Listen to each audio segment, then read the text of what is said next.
Money is on the way for restaurants, bars, and hotels struggling in this pandemic. The North Carolina Department of Revenue is accepting applications for hospitality grants. Tonight, we show you who can qualify and how one Asheville restaurant feels about more help coming their way. We're looking pretty good, we're feeling good. Hector Diaz, a popular Asheville restaurateur, says COVID relief money kept his restaurants alive. That's one of the main reasons why we're in business, in my opinion. Because that. Other than that, I don't think we would have, I wouldn't have the money to do what I need to do right now. And now there's an opportunity for more.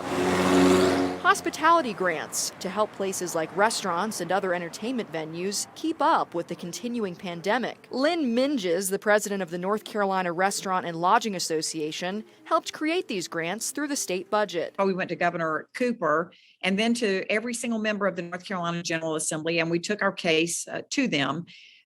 Just illustrating that restaurants, bars, and hotels collectively were down $5 billion in year-over-year sales revenue. State lawmakers allocated $500 million worth of America Rescue Plan funds. The money goes towards hospitality grants and reimbursement grants. Those are for businesses who didn't get other pandemic relief money. Minges says this can also help businesses deal with the Omicron COVID variant. We're vigilant, but we're doing everything we possibly can to try to help those business owners who have suffered to see their way through, at least to repay them for some of the loss that they sustained. Restaurants and bars can qualify for the hospitality grant if they reported at least a 20% loss in revenue during the pandemic. They can get back 10% of the loss in the form of a stimulus check up to $500,000. Businesses can apply through January 31st. The grants are expected to be distributed in February and March. Minges says anything helps at this point. It's tough, but we're optimistic.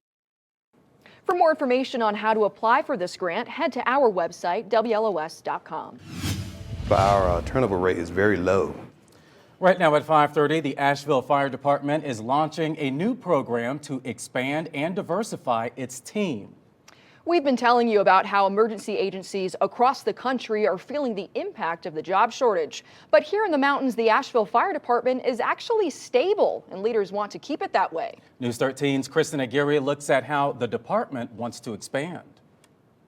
And while AFD isn't necessarily looking to fill a lot of spots on their team, the chief says they are trying to diversify, which is something he says is crucial for their growth. When the call goes out, sometimes you'll catch Asheville Fire Division Chief Patrick Crudup on the truck with his team. I ride at the firefighter level. Staying in tune with his firefighters is important to him. Occasionally I ride the officer seat. Diversity also important. He wants people of all backgrounds putting on these boots. With diversity, you have more productivity, which increases our service delivery to our population. AFD now starting a lateral transfer program. So our lateral transfer opportunity is we're reaching out in an attempt to kind of diversify, pull from some other more diverse areas, and give them an opportunity to join our team here at Asheville. Which means expanding where they recruit. That means reaching out to areas like Charlotte, Greensboro, those areas which are more diverse, to draw them to Asheville. The draw? The mountains, of course. Our area, the area for Asheville is very beautiful. And the chief says once you're in, you're in. Our turnover rate is very low. Crediting his team for that. Very progressive, and we're very supportive of our members. And right now, AFD has 6 open positions.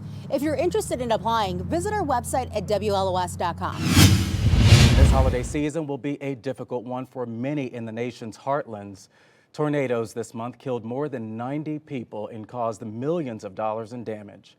News 13's Hannah McKenzie explains people in our area are working to make sure those survivors get some much-needed help.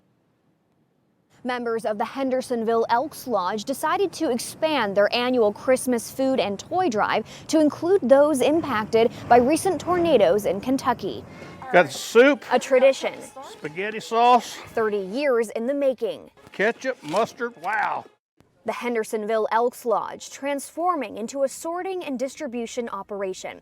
Food, toiletries, household goods, and toys going to families in need. It's really a big effort that helps a lot of people. 130 care packages, staying local, says Mike Pace. And this year, Santa Claus is taking the rest of Kentucky. So over 500 toys easily. Much of the state still reeling from a rash of deadly tornadoes less than 2 weeks ago. Local officials confirming at least 76 fatalities and more than 1,000 properties destroyed, leaving many with nothing this Christmas. You never know when things like that are going to come your way. It's Greg Honeycutt's 28th year taking part in this holiday handout. To send toys and to send anything that we can to those unfortunate people, that tugs at your heartstrings. It really does. Each box We got salt jelly and applesauce. filled with 2 weeks worth of food and supplies, $15,000 worth of groceries donated by Harris Teeter, You can't ever have too much ketchup. and toys for tots See that, girl? coming in clutch for the kiddos. This year, the lodge also donated toys to Crusoe flood victims. The care packages will be delivered locally and to Kentucky on Friday.